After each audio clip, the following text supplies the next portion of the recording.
Hi, it's Dwyer, gamblersadvisory.com, dwyervip.com, on Roku, Dwyer Boxing, and Sports News. Remember, the opinion you should follow should be your own. Just consider this video to be a second opinion from a complete stranger online. Let me respond to some of the comments on the Wilder Szpilka fight coming up. I've made the point that I don't know who's going to win this fight. I understand public opinion is different. Wilder is a big favorite in sports books and casinos. Okay, fair enough. But let's discuss why I don't know who's going to win this fight. In the comments section to the earlier video, someone pointed out that Szpilka lost to Brian Jennings. Right? Understand, in my opinion, I don't care who has the title, Brian Jennings is a better fighter than Deontay Wilder. Right? Wilder's growing up in the position of champion. He may well go on to be a dominant champion. But right now, he's still learning the sport. He's a young guy who, quite frankly, in the ring, leaves himself open at times to counters. And I would question his inside game. He does have a nice left hook. He does have a nice jab. He does have above average foot speed. Right? He's a talented individual. Obviously, he has a big punch. Just look at that KO ratio. Look at the guys who've hit the canvas against him. Some of them have had pretty good chins. And when the guys go down, those aren't slips. Guys are hurt. Right? Life has changed. Right? But what I want people to consider is the boring stuff. Right? Szpilka is a southpaw. He's now with Ronnie Shields. He's changed his style. He's now a little bit more mobile, and he fights a little bit lower.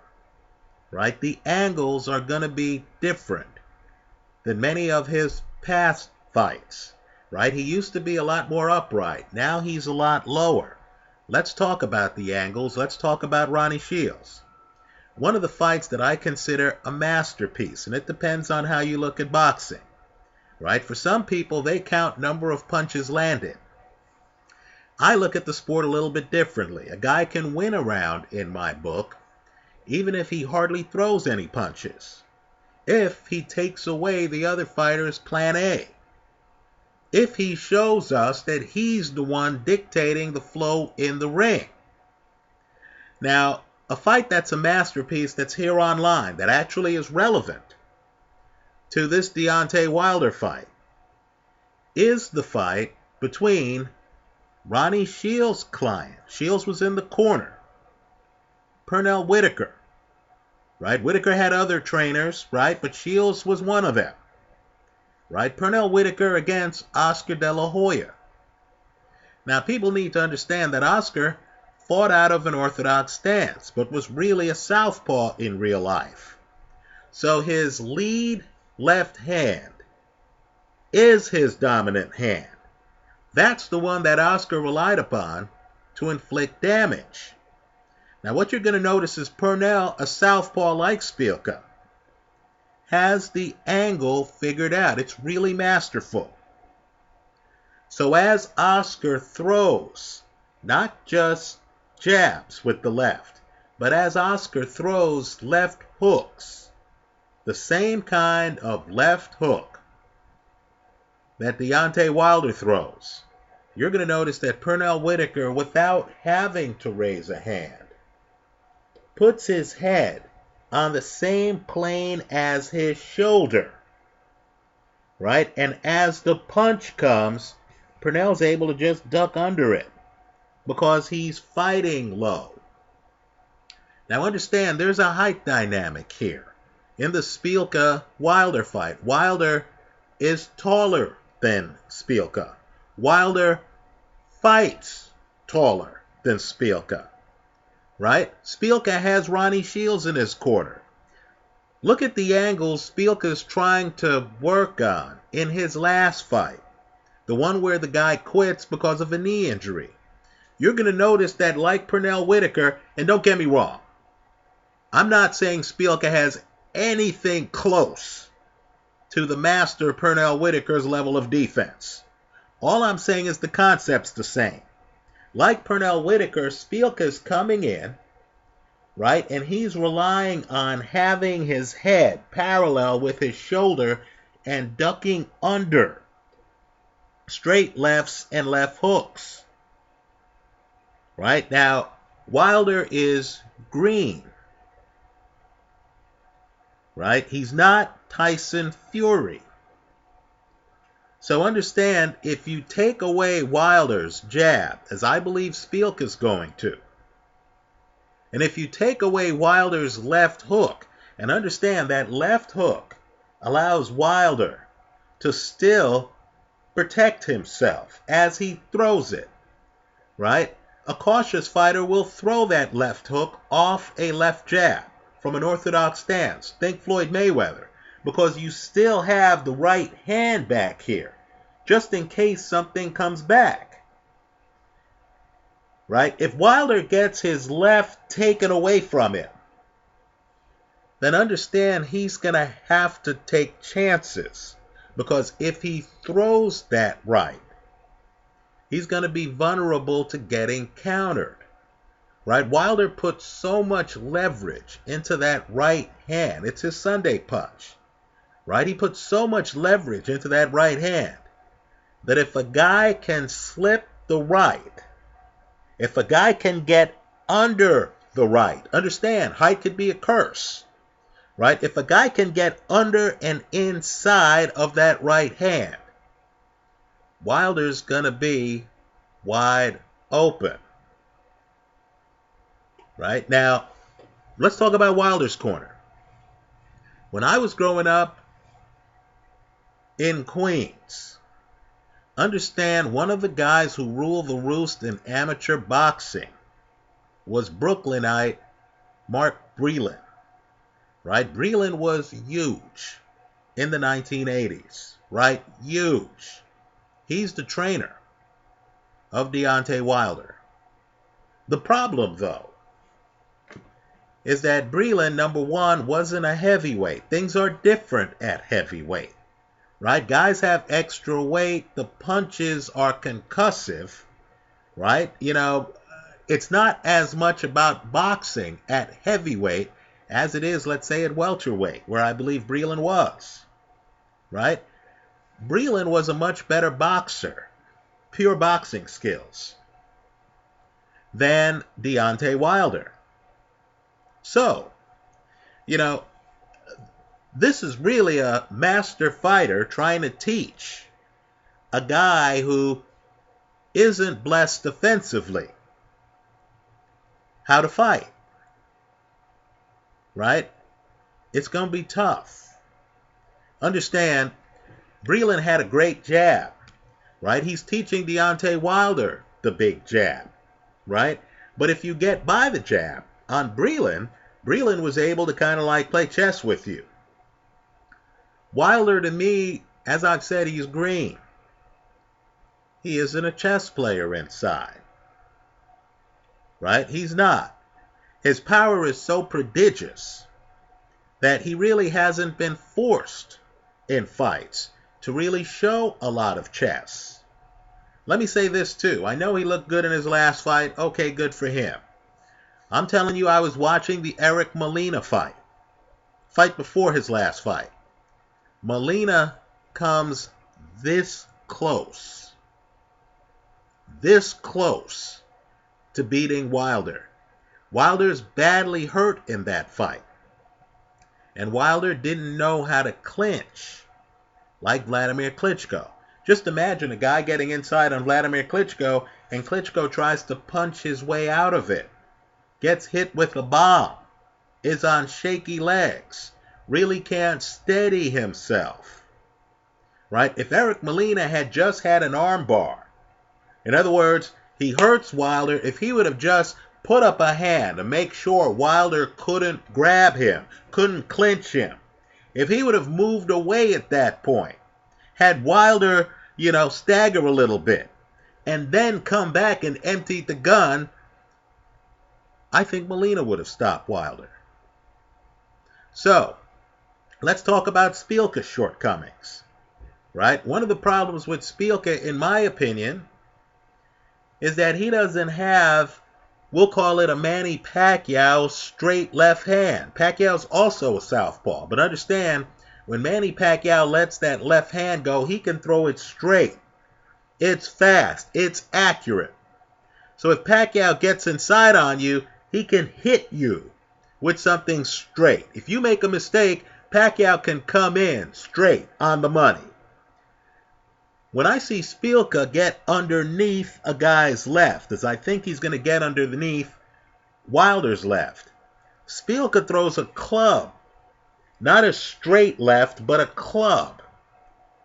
Right? So to me, Szpilka also doesn't come all the way inside. He's not a guy who comes inside, stays low, and starts ripping your body.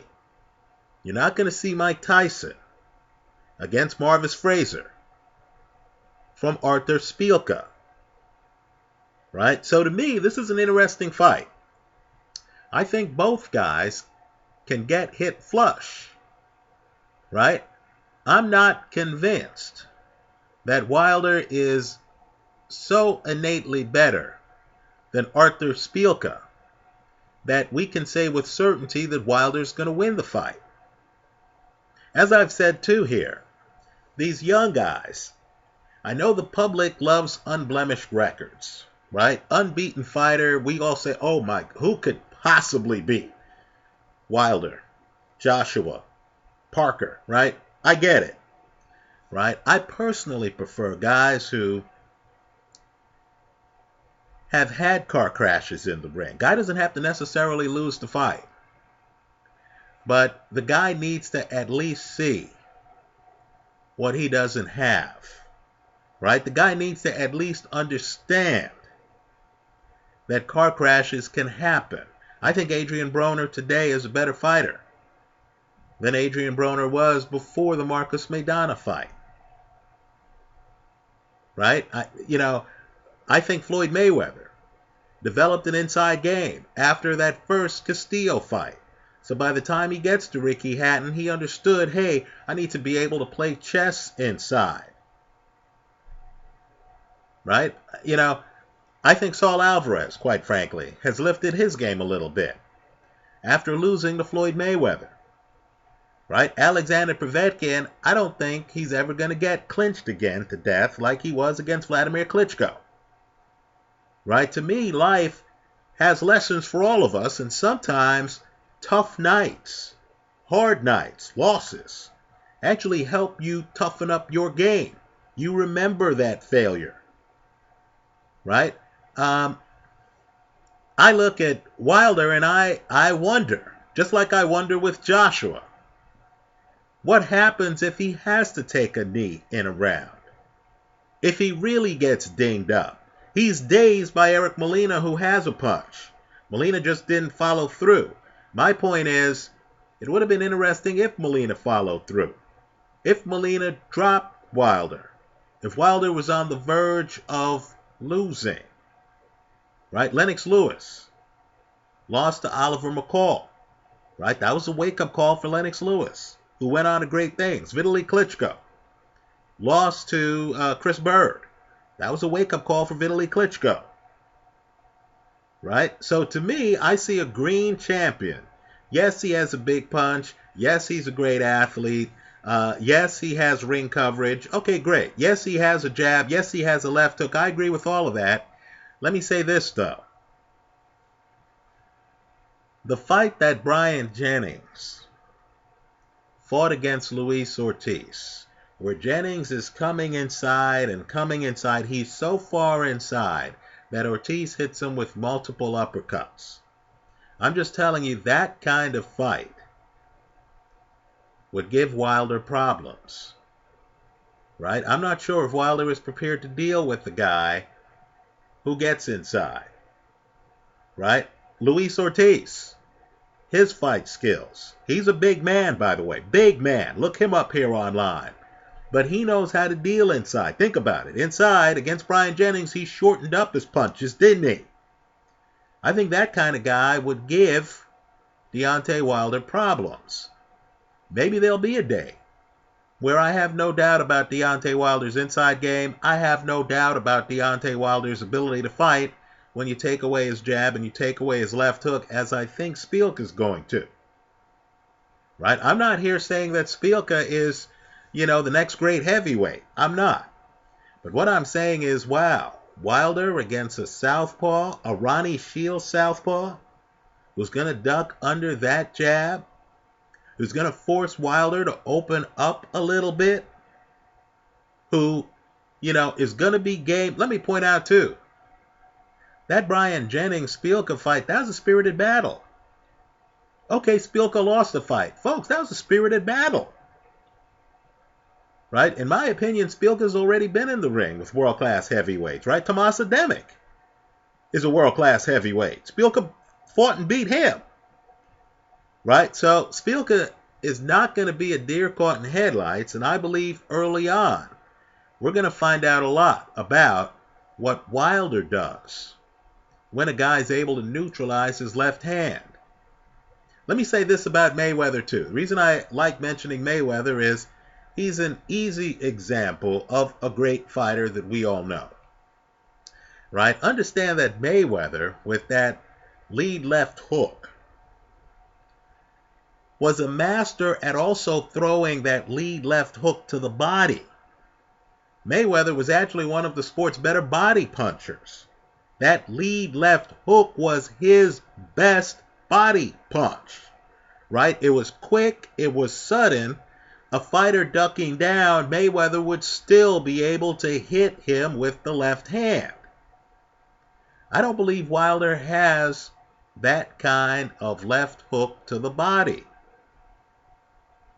Right? So if Szpilka takes away Wilder's left hand,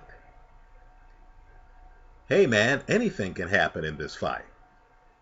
The prediction I'm making here is that the fight doesn't go the distance. Why? Both guys have big KO ratios. Neither guy's offensively gifted. Right?